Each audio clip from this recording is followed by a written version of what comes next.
인간은 지금보다 더 나은 삶을 살기를 원합니다. 또 지금보다 더 나은 인생을 살기를 원하죠. 그래서 늘 날마다 행복을 꿈꾸며 사는 사람들이 바로 우리들이 아닌가 싶습니다. 열심히 공부하는 것도, 열심히 일하는 것도 행복해지기를, 더 나은 삶을 살기를 원하는 우리의 마음이 있기 때문입니다. 인간들은 착각하는 게 하나 있는데요, 우리가 열심히 노력하면, 최선을 다하여 인생을 살면 행복이 덤으로 오는 것으로 착각하며 살 때가 참 많습니다. 그러나 우리가 너무나도 잘 알고 있죠. 열심히 최선을 다한다고 해서 행복은 우리 가운데 찾아오지 않습니다. 높은 자리에 앉아 있다고 해서 행복이 저절로 오는 것이 아닙니다. 많은 것을 소유하고 있다고 해서도 행복이 오지 않습니다. 여러분, 우리가 행복을 낚아챈다라고 생각하는데요, 전혀 그렇지 않다라는 사실을 우리는 너무나도 잘 알고 있습니다. 그렇다면 어떻게 해야 우리는 행복을 찾을 수 있을까요? 그래서 행복한 삶을 살 수 있을까요? 오늘 우리가 방금 읽은 에베소서 2장 10절은 이렇게 우리에게 말씀해 주고 있습니다. 함께 2장 10절의 말씀을 저와 여러분이 함께 읽겠습니다. 우리는 하나님께서 미리 예비하신 선한 일들을 위해 그리스도 예수 안에서 창조된 하나님의 피조물입니다. 하나님께서는 우리가 선한 일들을 행하며 살기를 원하십니다. 우리 하나님은 미리 예비하신 선한 일들을 그리스도 예수 안에서 창조된 피조물이라고 말씀하고 있습니다. 우리를 하나님께서 미리 선한 일들을 위해 예비하신 창조물이라고 말씀하고 있습니다. 저는 이 말씀을 통하여서 하나님께서는 우리를 창조하실 때 행복을 우리 안에 내재시켜 놓았다. 행복을 멀리에서 찾는 것이 아니라 우리 안에 하나님은 내재시켜 놓았다라는 것입니다. 그래서 우리가 예수 그리스도 앞에 올바른 길을 행하면 하나님께서 우리 안에 있는 행복을 우리 스스로가 발견하게 하셨다. 여러분, 행복은 멀리 있는 것이 아니라 내 안에 있는 것입니다. 그리고 내 안에서 발견되도록 하나님께서 미리 장착해 놓으셨다라는 사실을 우리가 기억했으면 좋겠습니다. 그래서 우리는 11월 한 달 우리를 위해 미리 행복을 세팅해 놓으신 그 하나님의 매뉴얼대로 행복 매뉴얼을 꼼꼼하게 살펴보길 원합니다. 그래서 우리도 행복한 사람이 되기를 원합니다. 행복 매뉴얼 첫 번째, 시편 144편 15절에서 이렇게 말씀하고 있습니다. 우리 한번 읽어보도록 하겠습니다. 이런 백성들은 복이 있습니다. 여호와를 하나님으로 모신 백성들은 복이 있습니다. 여호와 하나님을 주인으로 모신 사람들은 복이 있다, 행복해진다라는 사실을 말씀하고 있습니다. 또 마태복음 22장 39절의 말씀을 한 번 더 읽어보겠습니다. 그리고 둘째 계명도 이와 같다. 내 이웃을 내 몸처럼 사랑하여라. 하나님 안에서 이웃을 먼저 사랑하기 전에 내 몸을 사랑하는 것, 이것이 바로 하나님의 축복이 아닐 수 없다라는 것이죠. 하나님 안에서 나를 사랑하고 나를 존중할 때 행복이 임한다라는 사실을 성경은 우리에게 가르쳐주고 있습니다. 저는 오늘 이 시간 여러분과 함께 하나님 안에서 나를 사랑할 때, 나를 존중할 때 행복이 임한다라는 사실을 말씀드리기를 원합니다. 여러분은 여러분 자신을 얼마만큼 사랑하고 계십니까?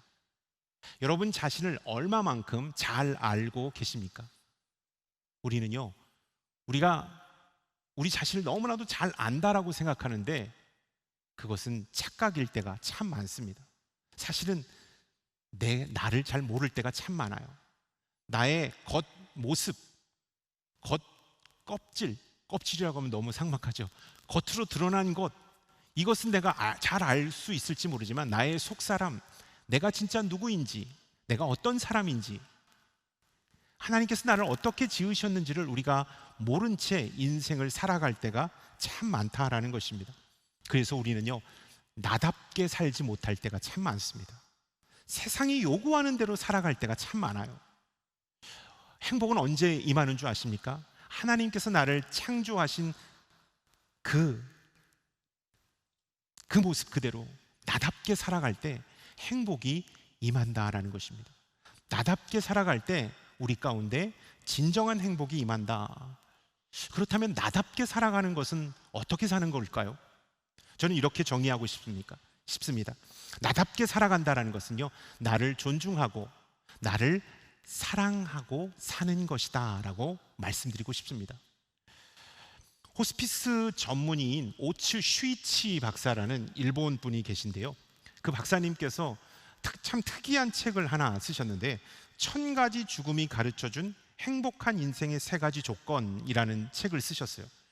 1000명의 환자들이 죽어가는 그 모습을 보면서 어떤 환자들은 후회 없는 삶을 살다가 죽음을 맞이하는 환자들을 발견했다라는 것이죠.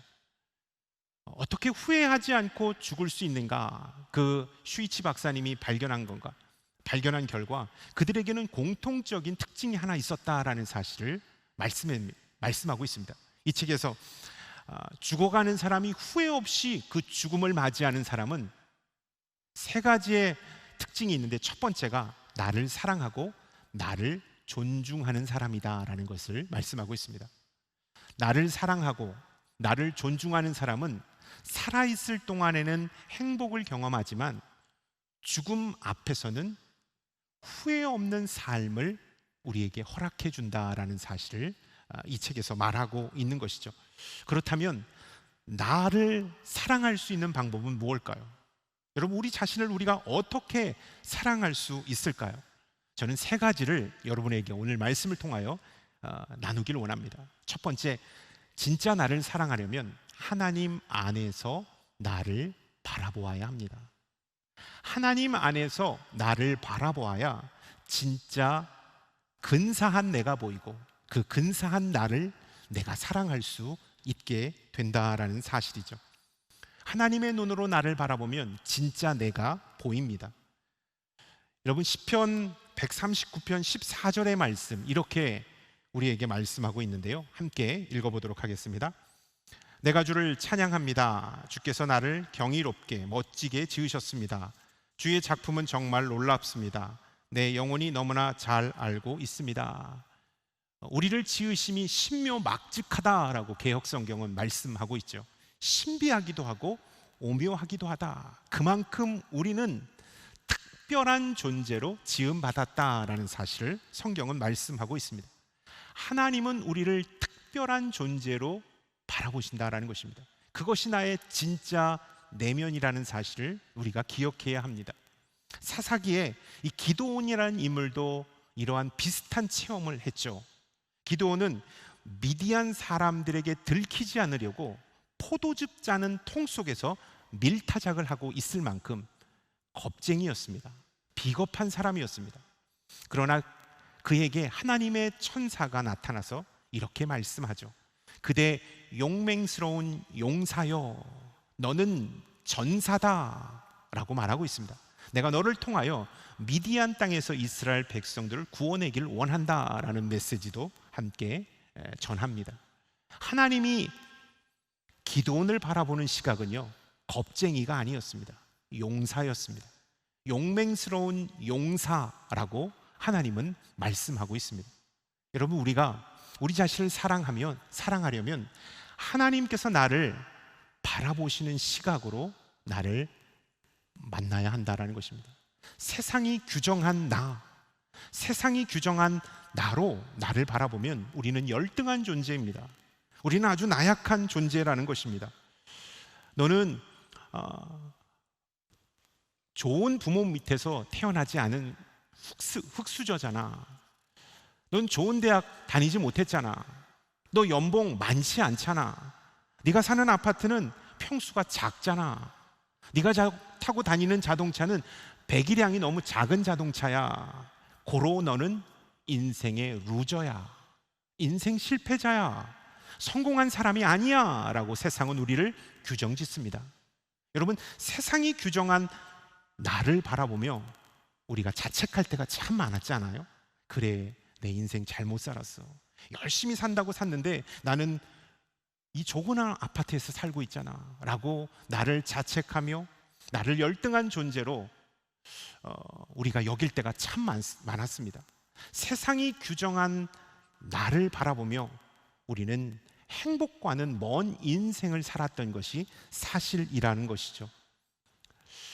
우리가 잘 알고 있는 예화인데요, 제가 예화 하나를 들어보겠습니다. 한 농부가 길을 가다가 독수리 알을 주웠어요. 그래서 자신이 키우고 있는 닭장에다가 독수리 알을 넣었습니다. 근데 그 독수리가 닭이 부화를 했는지 병아리와 함께 알에서 깨어나서 병아리들과 함께 생활하기 시작했어요. 그래서 병아들이 땅만 바라보며 모이를 쪼아댈 때 같이 독수리 새끼도 모이를 쪼아댔어요. 시간이 훌쩍 지났습니다. 어느덧 독수리는 멋진 독수리의 자태를 갖게 되었어요. 그리고 나서 하늘을 올려봤는데요, 멋진 새가 창공을 가르며 날아가고 있는 거예요. 그 자신과 똑같은 독수리였던 것이죠.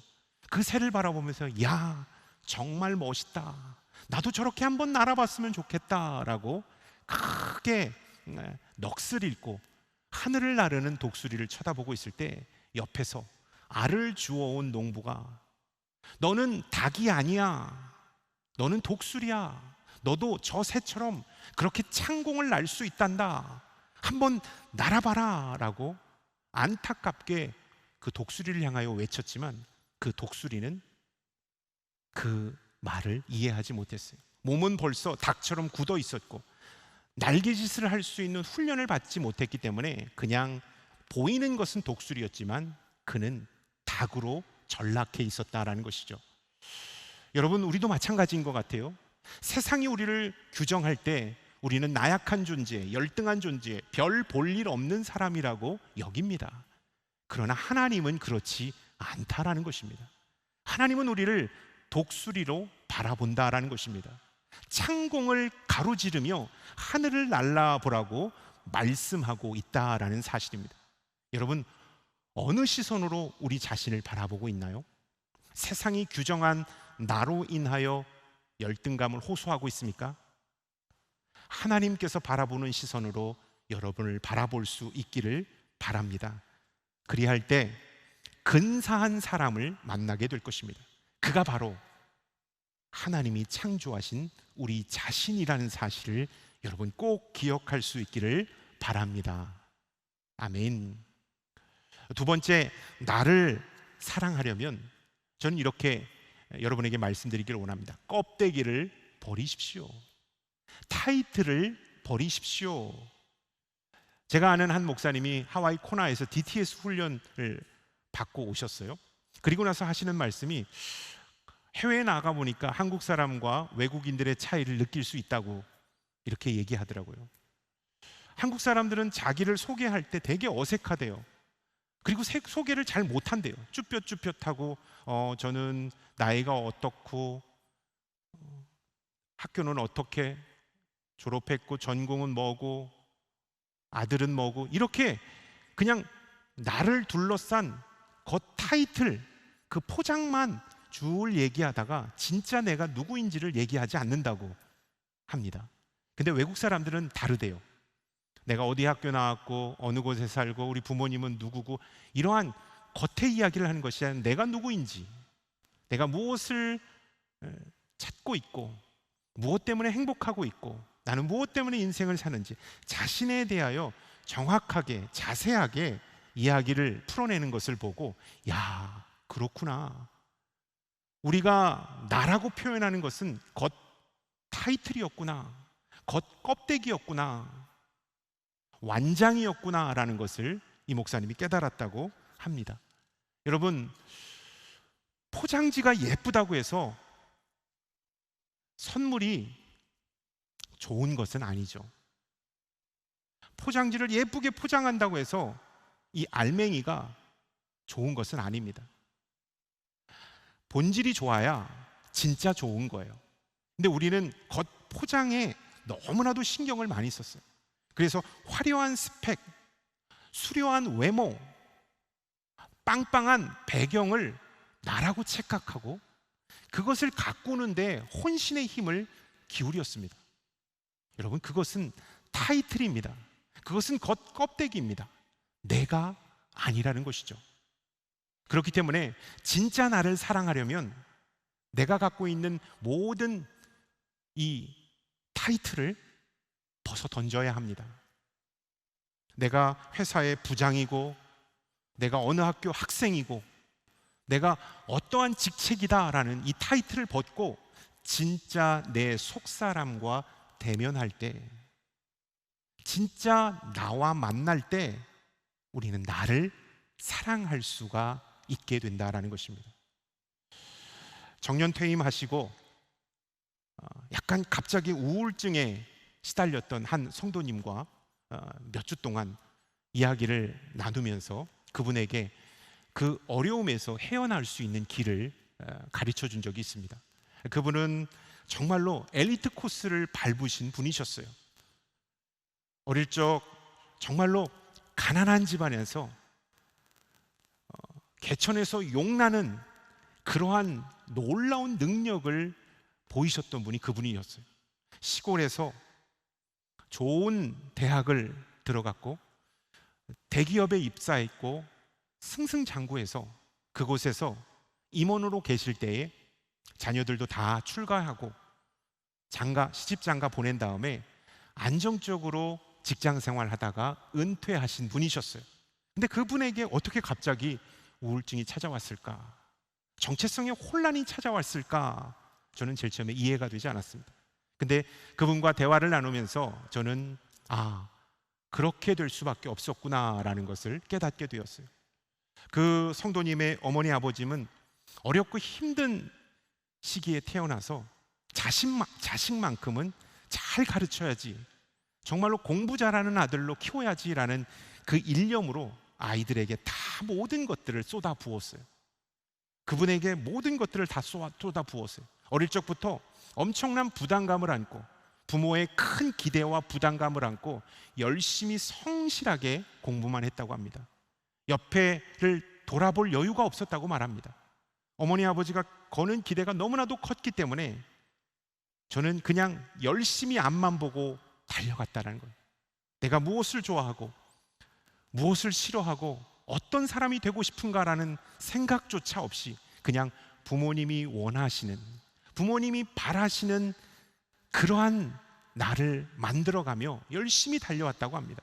대학도 졸업하고 직장도 들어가서 잘 올라가서 은퇴를 했지만 은퇴 이후에 내가 그 모든 타이틀을 내려놓고 임원이라는 타이틀, 사회적인 이력이라는 모든 타이틀을 내려놓고 홀로 내 속사람과 직면하니까 너무나도 힘들었다고 고백하고 있습니다.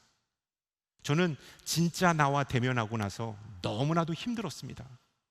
진짜 나를 바라볼 때 보기가 싫었습니다. 진짜 나는 초라하고 너무나도 나약해서 보기가 싫었습니다. 그래서 저는 진짜 나를 외면했습니다. 그럴 때마다 더 정체성의 혼란이 찾아왔습니다. 타이틀을 다 내려놓고 진짜 내 속사람과 만나니까 그때부터는 어색한 만남이 이어지기 시작했어요. 힘든 시간이 지속되기 시작했고 갑자기 침울하고 무기력해지고 우울한 감정이 들기 시작했습니다. 저는 그 성도님에게 성도님이 좋아하는 게 무엇인지, 또 옛날에는 어떤 사람이었는지, 또 아이 때는 어떠한 꿈과 희망이 있었는지, 좋아했던 여자친구는 누구였는지, 좋아했던 음식은 무엇인지, 지금 가장 하고 싶은 것은 무엇인지 자기 주도권을 그 성도님한테 내려드리고 나의 진짜 모습을 발견하는 데 시간을 투자했습니다. 여러분, 수동태 인생은요 결코 행복해질 수 없습니다. 사람에 따라서, 환경에 따라서, 시대가 요구하는 대로, 조직이 요구하는 대로 인생을 살면 내가 그 인생 안에 없기 때문입니다. 그래서 우리는 행복하지 못하게 된다는 것입니다. 세상의 틀에 맞추어 살기 바쁘고 사람들이 원하는 대로 살기 바쁘면 나다움을 잃어버리는 거예요. 나의 진짜 모습과는 거리가 먼 삶을 살아가게 된다라는 사실입니다. 여러분, 진짜 내가 하고 싶은 것이 무엇인지 저는 이렇게 생각을 해요. 어떤 것을 결정하고 어떤 것을 선택할 때 누구의 허락을 받고 선택하고 결정하는 사람이 아니라 내가 진짜 하고 싶은 것, 내가 진짜 좋아하는 것, 내가 진짜 해보고 싶은 것을 선택하고 결정하는 사람이 되라고 말씀드리고 싶습니다. 여러분, 내 자신을 사랑하려면 내 속사람과 만나야 되는데요, 내 속사람은 내가 직접 결정하고 내가 직접 선택하는 거예요. 세상이 요구하는 대로 인생을 살아가는 것이 나의 본 모습이 아니다라는 것을 기억했으면 좋겠습니다. 이 자리에 앉아 계신 성도님들, 또 영상을 통하여 예배드리신 성도님들 가운데 세상이 요구하는 대로 내가 지금 살아가고 있다면 여러분, 그 타이틀에서 내려놓을 수 있길 바랍니다. 그리고 하나님께서 나를 만드신 그 본연의 나의 모습과 직면하고 그 모습을 바라보면서 친밀해질 수 있는, 그리고 나의 본연의 모습이 원하고 바라고 희망하는 대로 그 길을 걸어갈 수 있는 저와 여러분들이 다 될 수 있기를 주님의 이름으로 축복합니다. 아멘. 마지막으로 우리 자신을 사랑하려면 나의 있는 모습 그대로를 사랑해야 합니다. 분명히 내 안에는요, 마음에 들지 않는 구석이 있습니다. 있는 모습 그대로를 사랑할 수 없는 그것이 있습니다. 그럼에도 불구하고 그 모습 또한 나의 모습이기 때문에 우리는 있는 모습 그대로를 인정하고 사랑해야 합니다. 있는 모습 그대로를 인정하고 사랑해야 우리 자신을 사랑할 수가 있는 것이죠. 마태복음 22장 39절의 말씀, 우리가 조금 전에 읽어봤는데요, 이러한 말씀, 내 이웃을 내 몸처럼 사랑하라 라고 말씀하고 있습니다.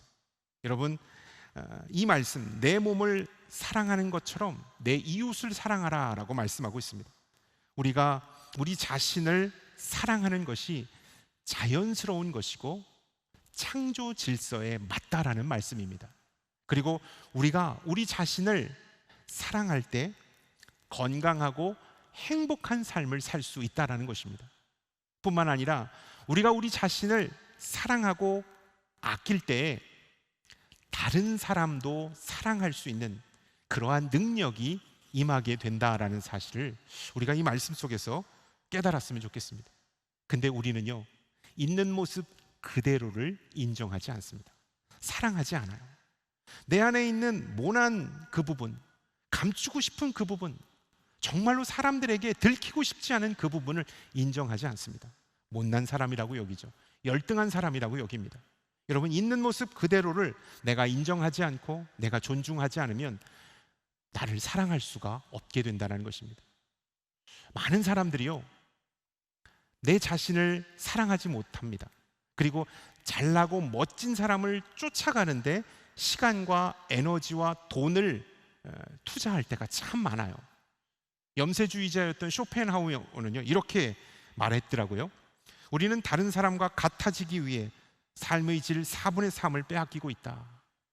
훌륭하고 멋진 사람을 모방하기 위하여, 인생 가운데 성공한 사람을 따라하기 위하여 나의 본연의 모습을 버려두고 잘난 사람을 따라가는데 인생의 4분의 3의 힘을 쏟고 있다라는 사실을 얘기하고 있는 것이죠.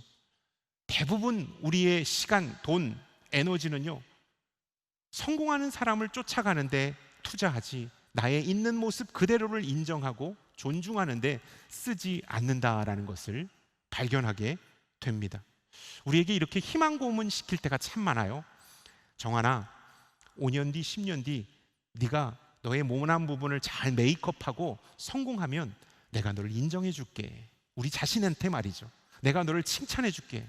너 정말 멋진 사람이라고 너를 지켜 세워줄게 라고 우리에게 희망 고문할 때가 참 많습니다. 우리 자신에게 희망 고문할 때가 참 많아요.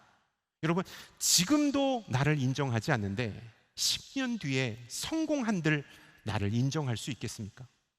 지금도 나를 사랑하지 않는데 5년 후에 내가 멋진 모습으로 변화되었을 때 진짜 나를 사랑할 수 있을까요? 여러분, 지금 현재의 모습을 인정하고 지금 현재의 모습을 사랑하지 않는다면 우리는 시간이 지난 뒤에도 사랑하지 않게 된다는 것입니다. 우리 자신을 사랑하지 않게 된다는 것입니다. 저는 여러분에게 나를 있는 모습 그대로 사랑하려면 세 가지가 필요하다는 것을 말씀드리겠습니다. 첫 번째, 나를 판단하고 비난하지 말아야 합니다. 두 번째, 남과 나를 비교하지 말아야 합니다. 그리고 세 번째, 잘난 사람을 모방하는데 쓰는 행동을 멈추어야 합니다. 나를 비난하거나 나를 험담하지 말아야 합니다. 남과 비교하지 말아야 합니다. 잘난 사람을 모방하는데 행동을 멈추어야 합니다. 유명 셀프 코칭 전문가는 이렇게 말했더라고요. 우리가 우리 자신을 사랑하면 삶의 문제 80%를 해결할 수 있다.